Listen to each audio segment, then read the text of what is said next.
Just we're gonna run in circles the whole podcast? No, just before we start. Oh, okay.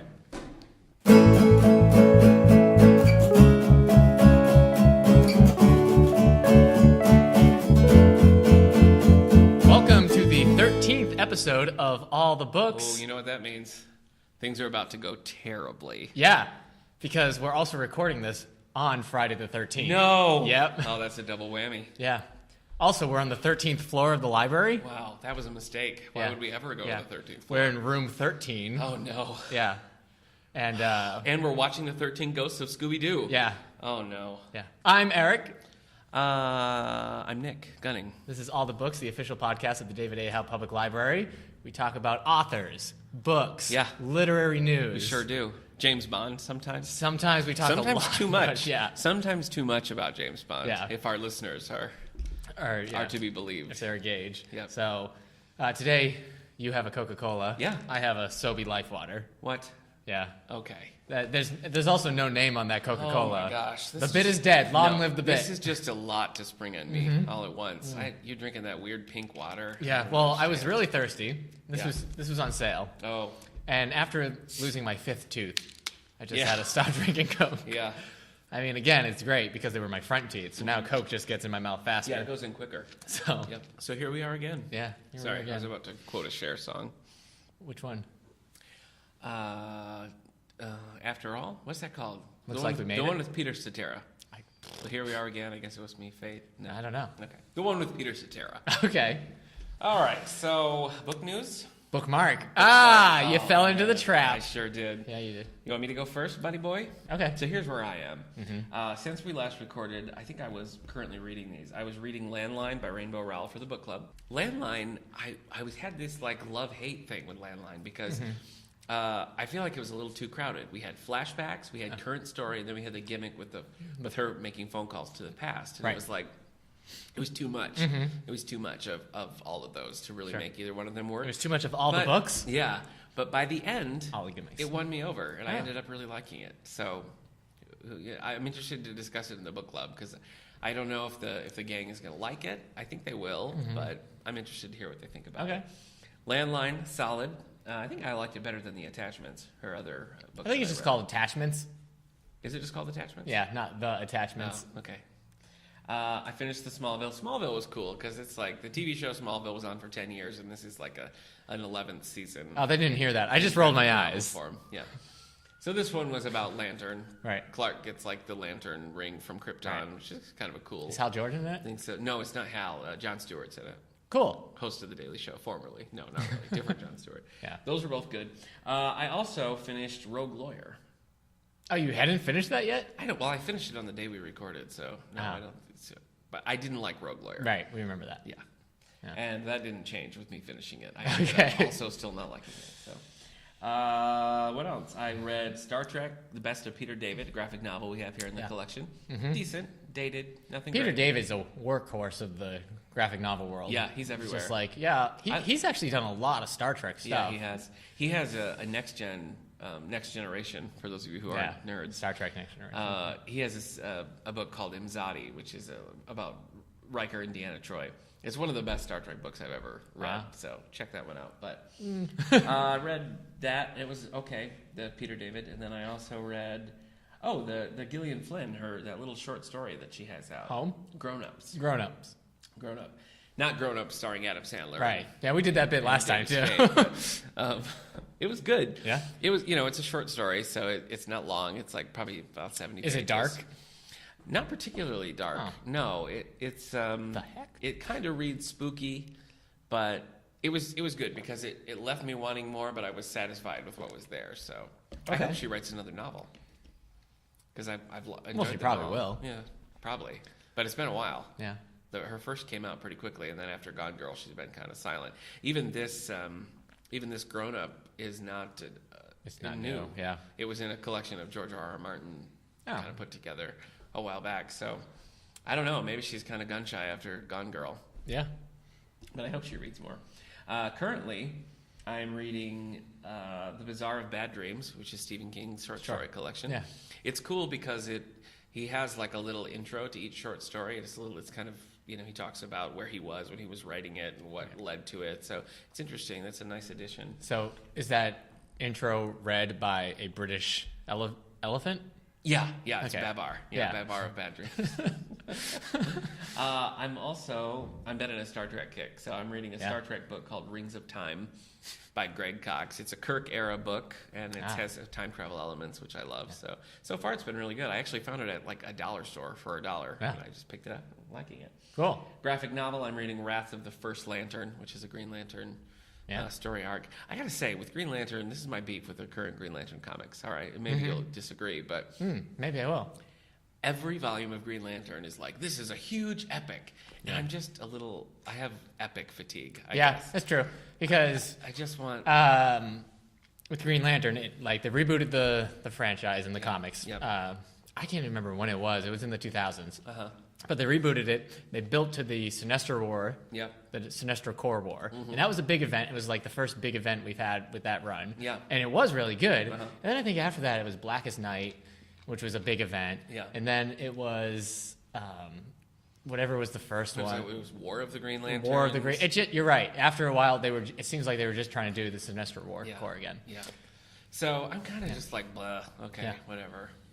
All right. So that's it for me. Yeah, we can't talk about comics anymore. We No. talked a lot about comic books last week. Yeah, we're nerding out, so we got to rein it in. I don't think I actually read any comic books. Yeah, so I think I'm I don't okay. even know you anymore. What? I read like 7 last time. Actually, not true. I gave the Dark Tower graphic novel, Dark Tower the Gunslinger, a go. Man, it was boring. Yeah, did you finish it? Yeah, it was boring. Yeah. I checked it out a while back and was like, I'm going to give this a shot. And I just like opened the first few pages and was like, boy. I don't know what it is. At first, don't like I finished this. it and I'm like, maybe I don't like Westerns, but I don't think that's it. I think it's just the world is like this. Yeah. It's a weird world. Everyone's so serious in some it. people, I know, like Nikki here on staff, loves the Dark Tower series. Stephen King sort of considers that his masterpiece. So I think it's just either you buy into it and you love it, or you're just like, what is this? I don't care. And I'm definitely in column 2. I just don't care. Yeah, I did not like it. I should leave my what I read open more often. My read. Sure. So, what did I read? I already talked about Lost Stars and everything. So I guess, I finished book 2 of Star Wars: Dark Apprentice. That's a Jedi Academy trilogy. Yeah, that's the Jedi Academy. So that was book 2. That's solid. That's a good series. Yeah, it's pretty good. And are you reading book 3? Yeah, I have book 3 ready. Okay. I want to finish the trilogy in like record time. Uh-huh. And then I want to read. I read those quite a ways apart, actually. I want to read some of the newer stuff I have on my Kindle. I got like Dark Apprentice and New Dawn on my have Kindle. New Dawn. Yeah, I have New Dawn on my Nook. It was a sample that. We have a lot of the new ones. We have like all of the new ones here. Yeah, I think we're pretty up to date. So I got to get those. I did read a graphic novel I didn't tell you about. I read Volume 6 of Wonder Woman. This was Brian. Man, how do we say his name? I don't know. Azzarello. Oh, that was easy. Brian Azzarello. Sure. It's the end of his run. He did it for 6 volumes. I like that series. It's intense. I like that series.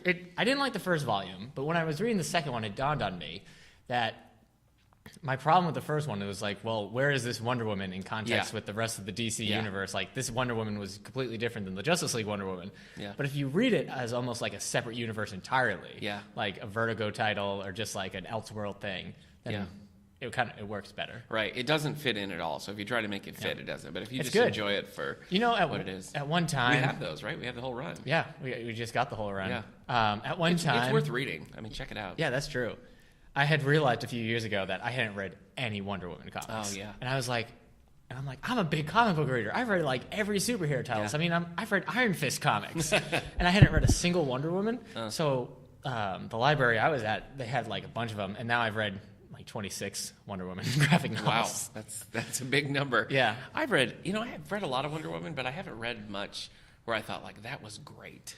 Yeah. I'll tell you what I really like is the Denny O'Neil run where he strips her powers and she's just like a secret agent.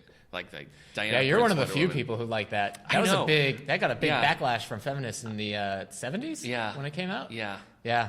Because they depower her, but Yeah. I think really it kind of focuses on just that she's a powerful character, whether she has superpowers or not, which I think was cool. But well, you're not a woman.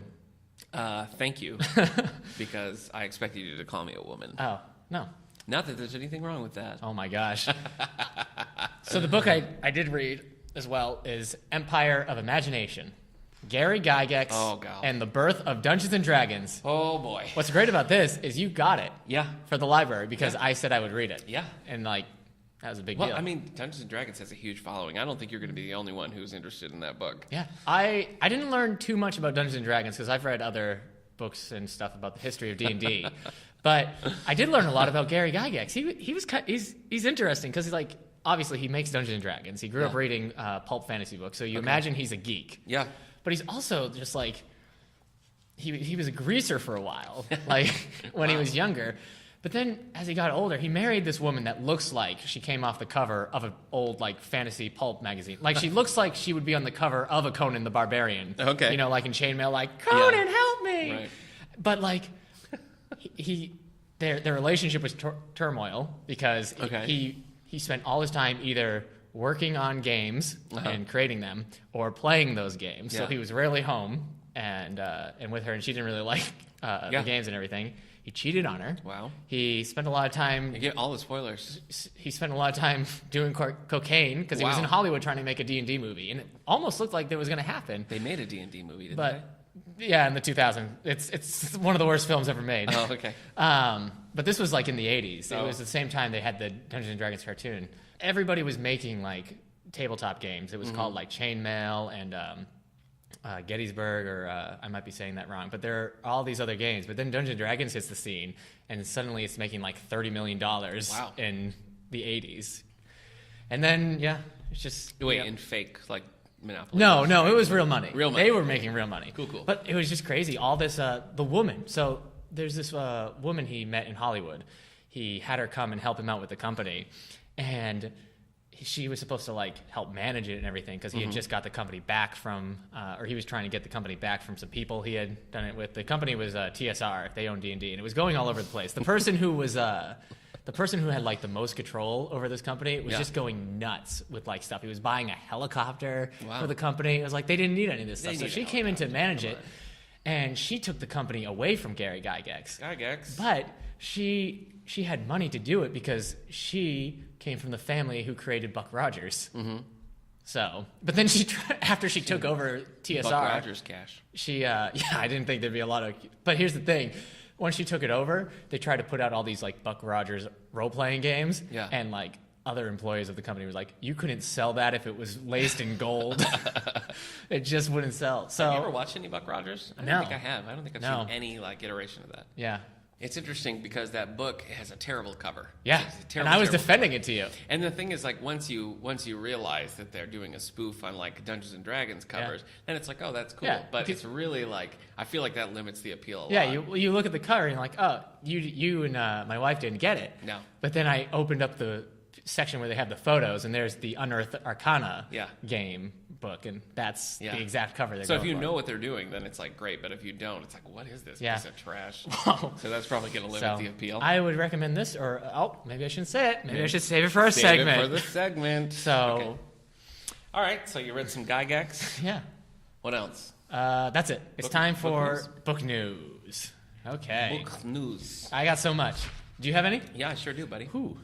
Okay, so coming down the pike for February. We're looking at February. So these are the advance notices for books coming out late February. Let's do this. Here's a couple. We got Jeffrey Archer. You know Jeffrey Archer? You seen personally? Yeah, he actually, on my birthday last year, we hung out, we went fishing. With Jeffrey Archer? Yeah. Okay. He knows I love fishing. All right, I don't appreciate your sarcasm, but let me just keep going. There's a lot of lies in that story. I don't like fishing. Yeah. Well, there's a lie in my story, too, because I do appreciate your sarcasm. So, lies all around. Anyway, Jeffrey Archer, novelist. Yeah. You know, Google him. He's got a lot of stuff. He came to this library. No, he didn't. Who am I thinking? That was Archer Mayer, author of the Joe. Author of Joe. Author of the Joe Gunther series. Okay. That's Archer Mayer. Okay. This is Jeffrey Archer. He's got a lot of stuff. He's got a series called The Clifton Chronicles, and this is book 6, and that is coming out 6 out of 7. So this is the penultimate book called Cometh the Hour. So here it comes. Yep, here it comes. Almost 6 o'clock. So actually, for us, it's 10:55 right now. Wow. 5 minutes cometh the hour, Nick. Wow, yeah. What else we got? Oh, MC Beaton. You know MC Beaton. You know that. She does Yeah, the... Can't Touch Me. No. No, it's MC Hammer. Oh, MC Hammer. All yeah. right. Yeah. Boy, his light just burned too bright. Yeah, it shortly. did. It did.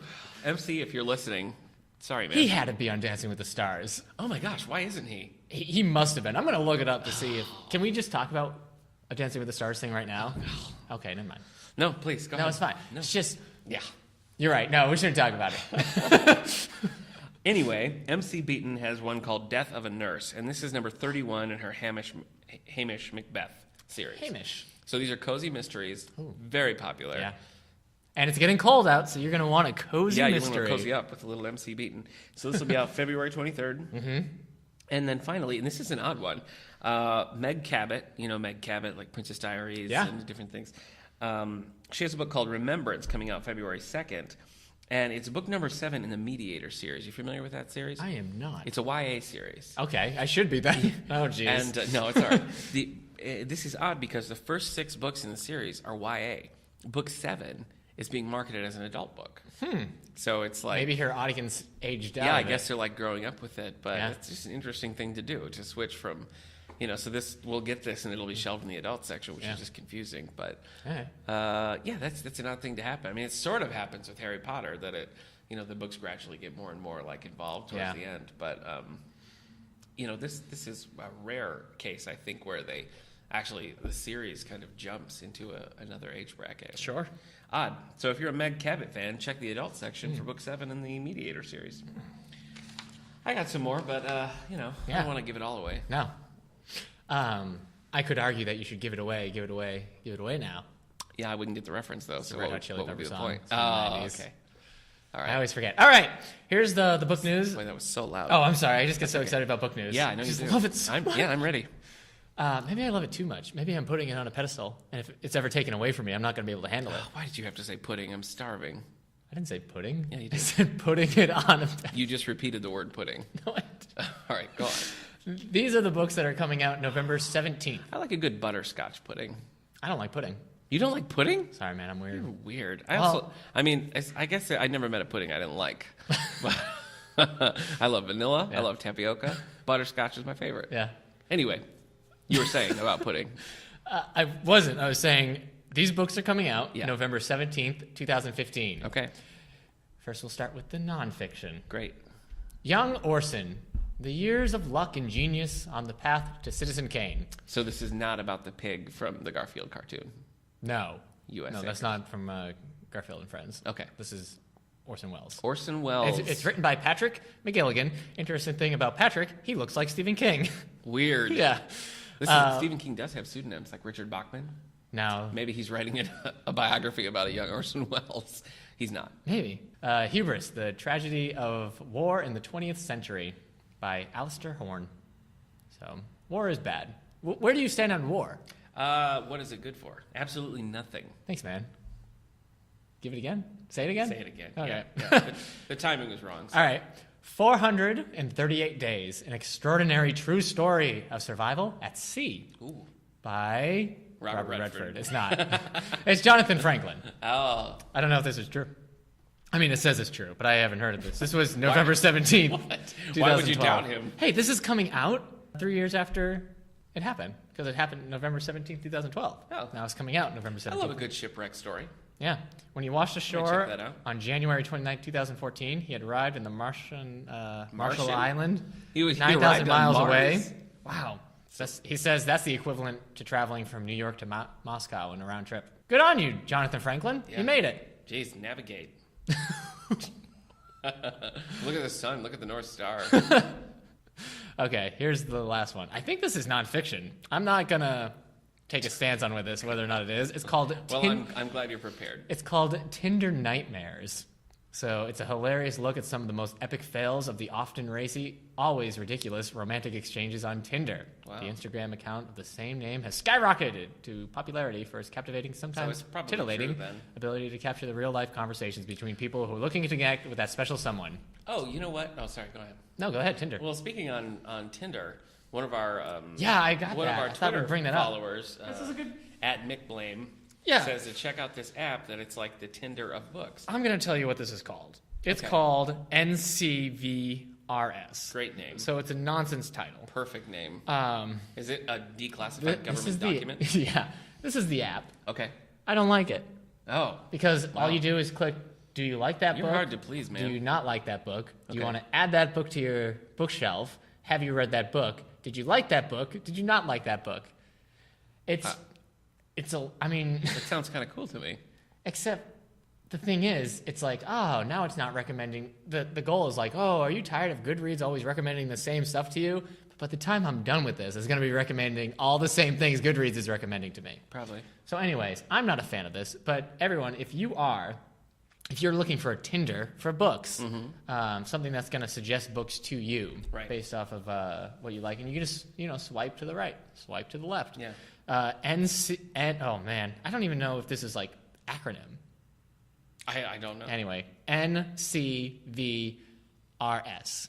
Maybe I'll put it in the description for the podcast. NCVRS. Okay. So, it's just a free app. Well, I do The not. name is great.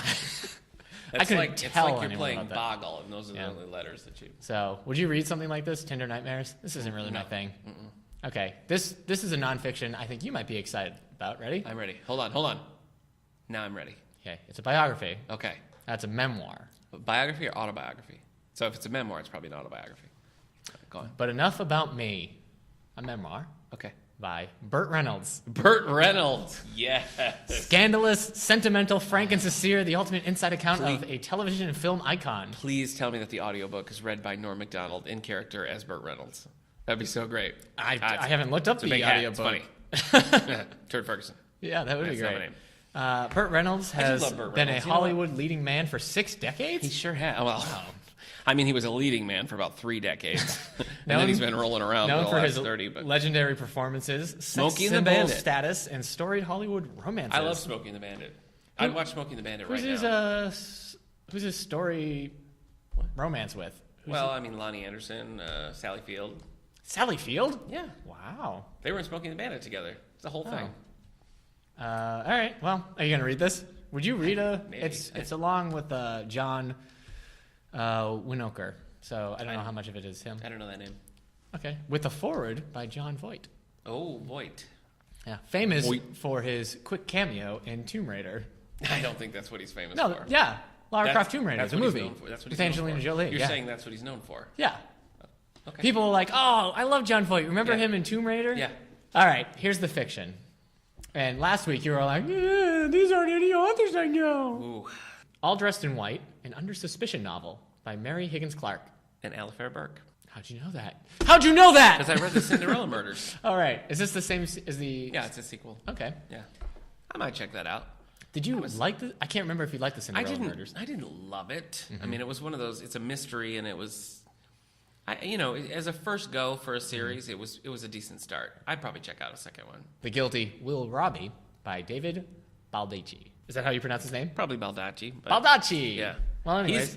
When we get a new David Baldacci book, it's like people are just lining up around the building. Yeah. He's a very popular author here in Wellsville. Yeah. So I think he's popular everywhere. put in your holds right now, friends, Yeah, because The Guilty. David Baldacci's coming your way. The Mistletoe Inn, a novel. Oh. It's part of the Mistletoe collection. Oh, wow. By Richard Paul Evans. Oh boy, the King of Christmas. Again, that's Johnny Mathis, but he's the king of writing about Christmas, probably. Oh, you love this series. Tricky 22, a Stephanie Plum novel Oh, by Janet Ivanovich. Stephanie Plum. Did you hear I said you love this series? Yeah, I don't love the series. I mean, I've never read it. But to you be do love fair. it. I tried to read a Janet Ivanovich, and I just it wasn't. Which for one me. was it? Was it part of the Stephanie Plum stuff? No, it was the ones that are like magic. I think it was Wicked Appetites that I tried to read. Oh, okay. It's Didn't they turn Stephanie Plum into a movie? yeah, they Isn't they made one for the money with Katherine Heigl. Yeah. Did I that don't just think not I pan don't out? think it did so great. I don't think they're planning on doing more. Yeah. I don't think Katherine Heigl's a big enough star to do that. I've never understood the appeal of Katherine Heigl. If that had been like an Angelina Jolie film, forget it. Star Wars. Oh, I hate this. I hate all the colons. Ready? Star Wars, colon. Journey to Star Wars, No. colon. Stop The it. Force Awakens, Oh my gosh. colon. Jeez. Shattered Empire. Stop it. Colon, paperback. Too much. Warheart.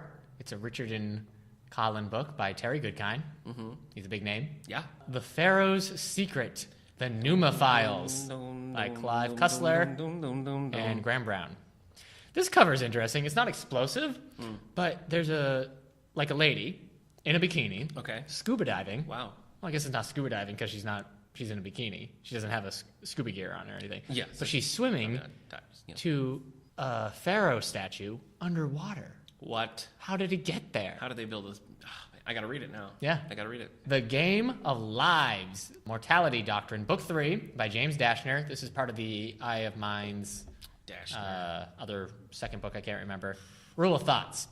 So it's the guy who did the Maze Runner series. Yeah. This is his new series. Wow. So, and I said before, I read the first book and it's not good. Yeah. It's like it's like a kid writing about him and his friends having awesome adventures because they're so awesome. So, okay. So today's segment. Yeah. We're gonna talk some nonfiction. Yeah, we're gonna talk nonfiction. Mm-hmm. Let me ask you this. Yeah. When you're gonna do you sit down and think, hey, you know what? I'd like to read a nonfiction book, or do you just see something and oh, that's interesting, and it happens to be nonfiction? My thing is the topic first. Okay. Like, I want to read something on this. Okay. Like, I want to read a book on Led Zeppelin. I want to read a book on the history of this.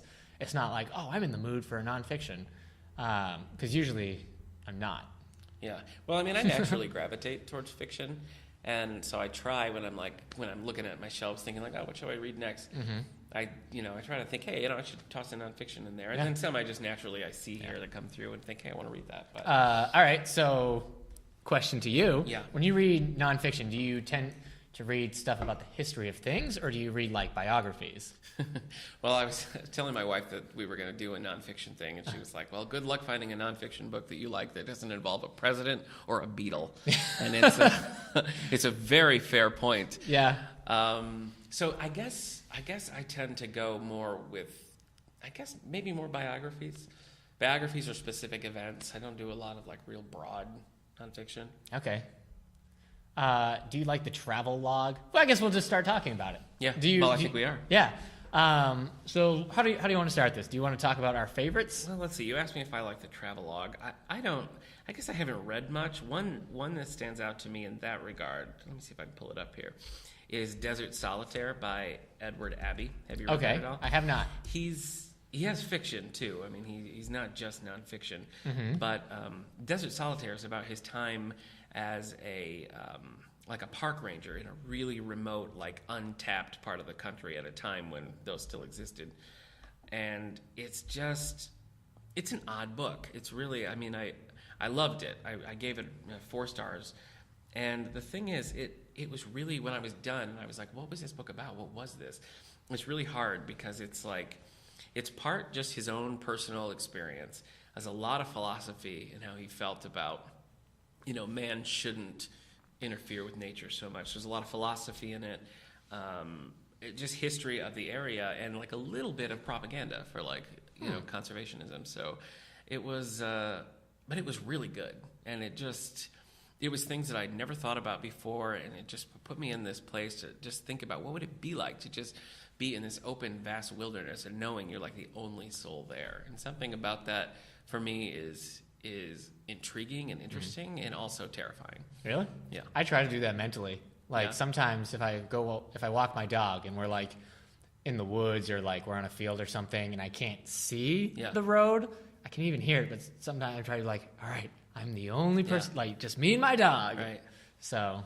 Well, I feel even just driving places, there's a lot of in our area here, you'll go for a long stretch and you won't see a house or anything that says, hey, it's 2015, and that there's something interesting about that, to just look out and see just trees and forests and nothingness. So that's. What about you? Are you a travelogue guy? I haven't read any travelogues except for this one. I've read. It's kind of a combination of travelogue and other stuff. It's called Fantasy Freaks and Gaming Geeks, an epic quest for reality among role players, online gamers, and other dwellers of imaginary realms. It's by Ethan Gilsdorf, and I really wanted to like it when I read it, because what he's doing is he's going to all these different parts of geekdom. He's going to places. He's going to Gen Con, which is the convention Gary Gygax created to get gamers together when it was first starting, and now it's this big thing. So he went there to play games with some people. He went to a Renaissance fair to partake in stuff. He did the Lord of the Rings tour through New Zealand, and LARPing, live action role playing. He did all this stuff, and he was talking to people who did it. And you think that'd be really interesting. It's just he has this attitude about it, about how it's not satisfying to him, and how he's trying to grow out of this stuff. And it's kind of bothersome because the people who are going to want to read it are people who are interested in that kind of stuff. Yeah. And I don't think you have to grow out of certain elements of this geekdom that he tours to be an adult. You're right. But I guess maybe personally for him, he had to, because he had to do other stuff, maybe. And, that's... But it was interesting to go through after reading that. I'm like, I think I want a live action role play. It's funny. It's just funny. I would go to a Renaissance fair now. It's cool. I wish he had been a little bit more positive about the stuff. It's funny how the attitude of a writer in nonfiction can really color it for you. Yeah. I read Kevin. What is his name? Kevin Murphy from Mystery Science Theater fame or Riff Tracks has a book about trying to have the theater experience, going to the theater to watch movies. Right. And it's just such a negative, unpleasant book because he's just like people on their cell phones and talking and leaving and everything. And all that's true. Yeah. But the book was just such a drag. Yeah. And it's a similar thing happened to me when I read Zen and the Art of Motorcycle Maintenance. Have you read that? No. That's a popular one. Yeah. I mean, it's like billions, but I just felt like I just did not like the author. I didn't like his approach or just personally, I feel like I wouldn't have liked him, and it made it so it's because it's first person. I couldn't enjoy it. Most of the time it's first person, so they always put in these like snarky remarks, and either the snarky remark is going to endear you to them, or it's going to... Yeah. So when it's something like Fantasy Freaks, where like, for me, I like the topic, and then he's like kind of bashing the topic, I'm like, what? Shut up. Yeah. So I had a hard time through that whole book. And that's too bad about the Kevin Murphy. Well, I mean, he's a sarcastic guy anyway, so I guess maybe he thought he had to be. I mean, I don't know, maybe he felt like it was coming across as funny, but it wasn't. It was just dark. All right, well, that's the travelogue then. Yeah. Doesn't Crichton have one? Doesn't Michael Crichton? Yeah, he has one called Travels. Yeah, right. So I really want to read that one. That's on my list. I have a lot of like nonfiction to read. Stuart Woods has one about sailing. Like he decided he wanted to become a sailor. I think it's called... Blue Water Green Skipper or something, and I tried to read that and not good. Okay. You know what I like, and this is fluffier obviously, but Paul Reiser from like Mad About You. You just mentioned this to me earlier. I love Mad About You, but anyway, Paul Reiser has these books, Couplehood, Babyhood, and Familyhood, and it's just like it's really kind of observational humor about those stages in life. And I read each of them like before I was at the appropriate stage, and so I would probably like them more now. But I read Couplehood before I was married, and I read Babyhood before I had a baby. And it's just, and then I just recently read Familyhood. They're funny and they're very like real to what those experiences are like. So I enjoyed those. Okay.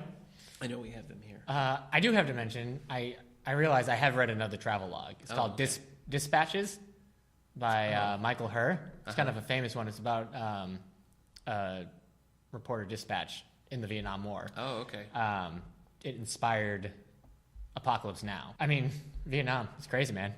Yeah. So the things he describes the people doing and stuff, it's crazy. That like he says one line like flip religion. People were worshiping anything they could. Like it didn't matter if it was Jesus Christ or Jimi Hendrix. They were anything that they thought would get them out of Vietnam. They were praying to. So, what type of nonfiction do you want to talk about next? What do you got on your list? Well, my wife was right. I've read a lot of middle books. All right, well, let's talk about banned books. Okay. Because I do love reading. Okay. Not giant, like, not... My wife, she doesn't understand how I can do this, because with banned books and a lot of other stuff, they tend to be, like, coffee table books. Mm-hmm. And she doesn't understand how I can just sit there and read a giant coffee table book. But, I mean, when it's about a band you love, what are you going to do? So what do you got for your banned nonfiction? What bands have intrigued you so much? Yeah, I don't. Should I say besides the Beatles, or is it just the Beatles? Yeah, there's not a big broad section. I've read. Let me say the best Beatle books I've read would be just Beatles, the biography by Bob Spitz. It's a huge book. Sure. And it covers everything. Yeah. And was just really. I mean, I think I gave it 5 stars. I loved it. I mean, I just ate it up. That was great. I read a biography on Lennon, just called John Lennon, written by Philip Norman, and he's one of Mick Jagger and a few others. But the Lennon book was really good. All right. And I thought it was a very fair assessment. You know, some of the stuff I read, it's either like everything John Lennon did was amazing and for some greater purpose. Right. And I thought this was very balanced, that it was like, you know, obviously sometimes that's true, but sometimes he was also just kind of a jerk, you know, for the sake of being a jerk. And that's sort of one of the things that I think people find endearing about him. So the book found a really good balance. I read some Elvis books. I read one called Me and Elvis, written by Charlie Hodge, which was like, you know, he kind of part of Elvis's entourage. So that was cool. I read, this is, again, something for our fabled Guilty Pleasures episode, but I'm a big Sonny and Cher fan. I've always loved Sonny and Cher. So I read Sonny Bono's book, The Beat Goes On, and that's a fascinating story about, you know, it just makes you realize just how clever he was to take something that, I mean, he's not a great singer, you know, Cher's really an acquired taste, but to like make the two of them a household name, it was a fascinating story. But. Book I'm gonna read. All the songs by Bob Dylan. Oh, you didn't mention that one. All the songs, the Beatles. Is that one? Oh, like your Beatles? Is that one of your top ones? That is great. Yeah, that's called A Hard Day's Right, and it's every song that the Beatles. Not every song. It's every song written by the Beatles. So it doesn't include covers. Did you learn stuff? Oh yeah. I mean, it just goes album by album, and it's like, here's what inspired this and all that. So that's a great one to pick up. I'd read one like that about Lennon's solo career, which is also really good. Sure. So Beatles. Yeah, I told you, I'm very upfront about that. I've read a whole lot of Zeppelin, The Illustrated History of the Heaviest Band of All Time by John Bream. They're crazy. I mean, it's like they spent most of their time creating some of the best rock music ever, and then they spent the rest of the time cheating on their wives and doing drugs. Wow.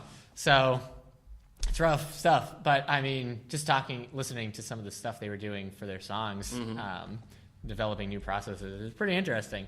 It's good. If you're a Led Zeppelin fan, this is kind of considered one of the best. I should try harder because I'm not a Led Zeppelin fan. But all right, I've also read the Red Hot Chili Peppers in Oral and Visual History. You know what? I learned a lot of stuff about their earlier history. Okay. Because their lineup that I consider to be my favorite lineup, which is John Frusciante, Flea, Chad Smith, and Anthony Kiedis, wasn't always a thing. Anthony Kiedis has always been there. Flea's been there for a long time. But reading about how John Frusciante, their guitarist, got on board after their previous guitarist died, it's interesting. And reading about how Frusciante was a huge Chili Pepper fan, and then he joined the band is interesting. Yeah. And Chad Smith is the drummer. He's the one that looks like Will Ferrell. Right. He's interesting because he came in. Flea is in Back to the Future. Yeah, Flea's in Back to the Future. But Chad Smith is interesting because he came in kind of like just to play the drums and everything, and they would test out their drummers by having Flea play the bass, and they would have to keep up with Flea. And at the end, Flea was having to keep up with Chad Smith. But then they were like, oh, well, we all shave our heads, so you have to shave your head. And Chad Smith's like, I'm not doing that. And they're like, we respect this guy, and so he's their drummer now. You know, in their sense. With the Beatles, that was a thing with Pete Best, the original drummer. Okay. They did the Beatle mop top haircuts, which were like iconic. And Pete was like, I don't want to do that. And they were like, we hate you. Get out of here. We want Ringo Starr. Someone call Ringo Starr. So it's the opposite effect. Yeah. So Pete Best needed a band like the Chili Peppers. Yeah. but you know what I wish? I think he's still looking. He's available. He's available. I wish they were doing all the songs for the Chili Peppers because. I mean, it might just be like, we got into cocaine, so we wrote a song about dealing with that. But there are some songs I'm like, I wonder what they were trying to say with this one. So, I mean, they can't all be about drugs, can they? No, yes, they can. Yeah, they can. But maybe they're not. But, of course, I read that. I mean, as you know, the Red Hot Chili Peppers are my favorite band. Yeah, I do know that. It's hard for me to read a biography about someone who's, like, alive. Yeah, because you know there's going to be another one. Yeah. You're not getting the final biography. I mean, I guess there's one that, I don't know, I can't remember if we have this here or not, but there's one called Man on the Run. It's about just Paul McCartney, post-Beatles, like, getting wings together. Right. And it's on a set time. Yeah. And that I'm interested in. That makes sense, yeah. And I tried to read a McCartney biography, and I was just like, well, we don't know how this story ends. Yeah. You know? That's why I love the Lennon one so much, because you have time to, like, reflect and think about it. And yeah. So that's actually what was interesting. I've never read a good Harrison biography. My brother's read a lot. He likes I Mean Mine, but I haven't read it. Do you read a lot of like essays, like nonfiction essays? I did when I was at school. Okay. I read a lot. I had to do a presentation on political satire. So I read a lot of books on political satire. I read Satire TV, Entertaining Politics, consuming politics, a lot of stuff talking about, it was a lot of essays about like The Daily Show, The Colbert Report, SNL's, earlier stuff. So who's the other guy? Dennis Miller, his stuff. So I read, so those were interesting. I guess it's harder because you know how you said a writer's perspective can really skew. I like to keep the same writer's perspective throughout the book, though. Okay. So, I love David Sedaris. Oh yeah, You read the Christmas at least, right? The you Christmas read, what's stories that called? Holidays on Ice. Yes, Holidays on Ice. Not all of those are nonfiction. Some of those are fiction. But he has some nonfiction. He has a collection of like fables, animal stories and stuff. Most of, I think, his strongest stuff is when he's talking about like his family and his childhood. Okay. And I'm sure they're exaggerated, but those they just kill me. And I've read some just straight, just read them, and I've listened to the audiobooks from some. He reads the audiobooks himself, and those will kill you. They're so funny. And my favorites of his, probably my absolute favorite is Dress Your Family in Corduroy and Denim. Okay. With Me Talk Pretty One Day as a close second. Okay. So I don't think we have the audio. We have some David Sedaris audiobooks, but we definitely have these in hardcover down in the stacks. Okay. But I love David Sedaris. I also love Sign Language by Jerry Seinfeld. Okay. Yeah. Which one? What's that? Is that just? It's essays. It's observations. Yeah, it is. It's kind of expanded stand-up that he does, but I like those. Have you read much like comedy nonfiction? Have I read much comedy? I'm asking you. No, I know. No, I guess not. Okay. So. I haven't read tons. I read a couple of like Hollywood biographies that I've enjoyed. I read Tracy Morgan's autobiography, which was just. Yeah, let's talk favorite biographies. Do you fun. have a favorite biography you've read? Boy, I don't know. Probably that Lennon one, but that kind of falls under our band heading. But one that was really interesting to me was Paul Schaefer from David Letterman's longtime band leader. Right. And he's just had a fascinating life. He's like come in contact with so many interesting. He tells this one story about back like when segregation was like still a big thing. Right. He goes swimming with Martin Luther King Jr. in like a segregated pool, but they both swim in this thing, and it was like this huge deal. And it's like, what? That's crazy. That's a crazy story. And then he was just a drummer on David Letterman. He was just a drummer on David Letterman. But so that was really interesting. Yeah. I haven't read a ton of biographies, I guess. Yeah, I've read Excelsior. I've mentioned that before. It's the one on Stan Lee. Yeah. It's actually really good. If you don't know a lot about Marvel history and how he created superheroes, and it's worth checking out. But it's also worth checking out because he grew up during the Depression. Yeah. And he also served in World War II. Mm-hmm. So he used to do the posters to support troops. Okay. He would do posters to remind them to get their penicillin shot because of some soldiers' exploits on shore leave. So it's kind of funny to think the same guy who created Spider-Man is over there like, don't forget, boys, penicillin. Yeah, right. I've read Diary of a Young Girl by Anne Frank. That's I haven't read that. I've read, I guess these are journals now. I read that, and I've also read The Diving Bell and the Butterfly. Okay. That's a really sad story. The guy who gets paralyzed and he writes that whole story while he's stuck like that. With biographies, I think I've read more political biographies. I try, like when it's political season I try to read like a book by the different candidates. So I've read quite a few of those, and you have to kind of take those with a grain of salt. Right. So Yeah. I've enjoyed some. I did enjoy Decision Points by George W. Bush. I thought that was kind of interesting.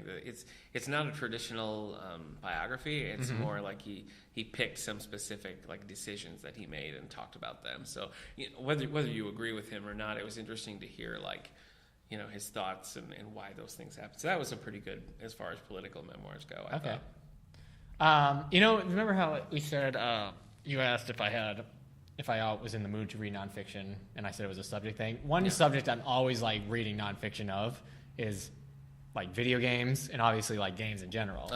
One of the best books I've ever read is called Game Over, How Nintendo Conquered the World. It's the history of Nintendo, probably till the late 90s. Okay. I think they've updated it. It's just interesting, the stuff. It talks about some of their bad decisions, the Mario Brothers movie. Yeah. It talks about a lawsuit they had against Universal Studios versus Donkey Kong and King Kong. Oh. And it turned out that King Kong was public domain. Oh. So Nintendo got to sue Universal back. Nice. It talks about the Sega Nintendo war and everything.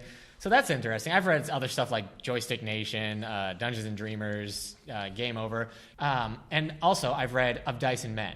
Okay. Which is the story of Dungeons and Dragons and the people who play it. So it's not a history of Gary Gygax. So they're actually a good companion because one gives you the story of the game, one gives you the story of the person. Okay. It was really good and it talked a lot about. That's where I got most of the D&D knowledge I have now. I like reading nonfiction books about movies. I've read this one called Flashback: A Brief History of Film. It was really interesting, just film history. And also, I've read a few books on Akira Kurosawa. Ah. Do you know who he is?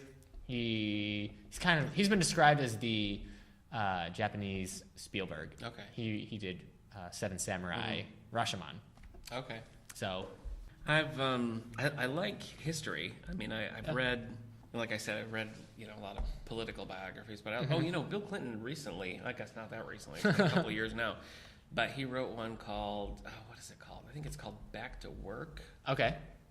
And that was really good. It was about like the economy basically, and just his thoughts on back to work. Why we need smart government for a strong economy.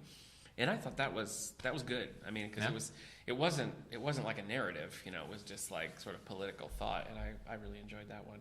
But some of the ones, and this shocked me that I liked this much, but I picked up a copy of Killing Kennedy.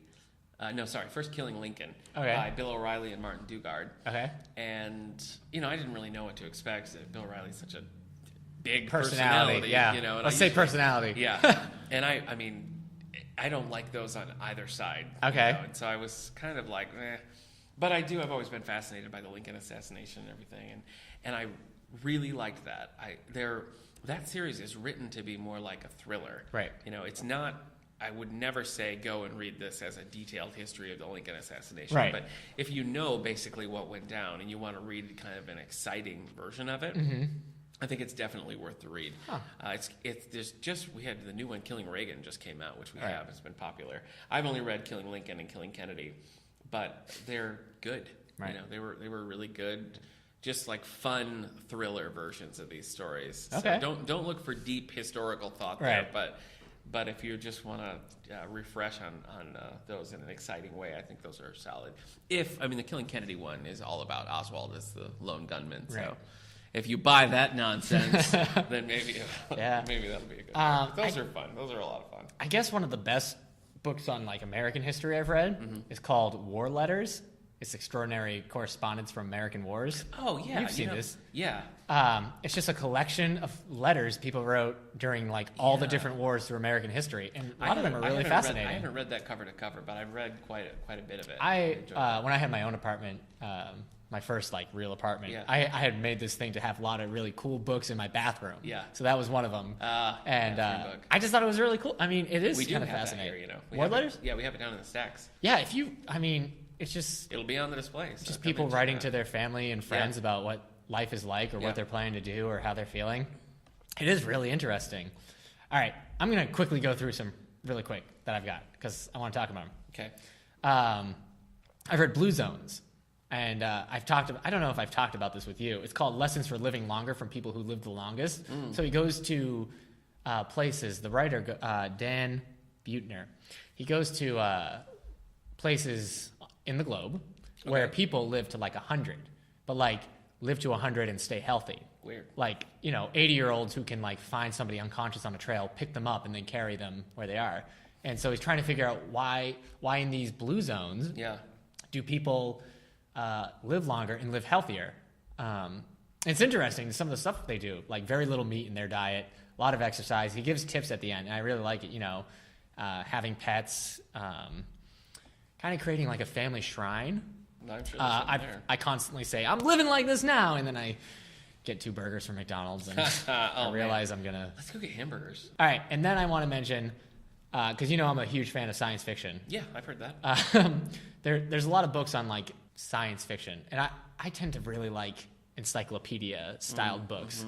Science fiction, the Illustrated Encyclopedia by John Clute, it's amazing. It's like if you want to have a book on just the history of science fiction, and I think we all do, and just like, you know, find the best stuff, find authors, and it's amazing. It's great.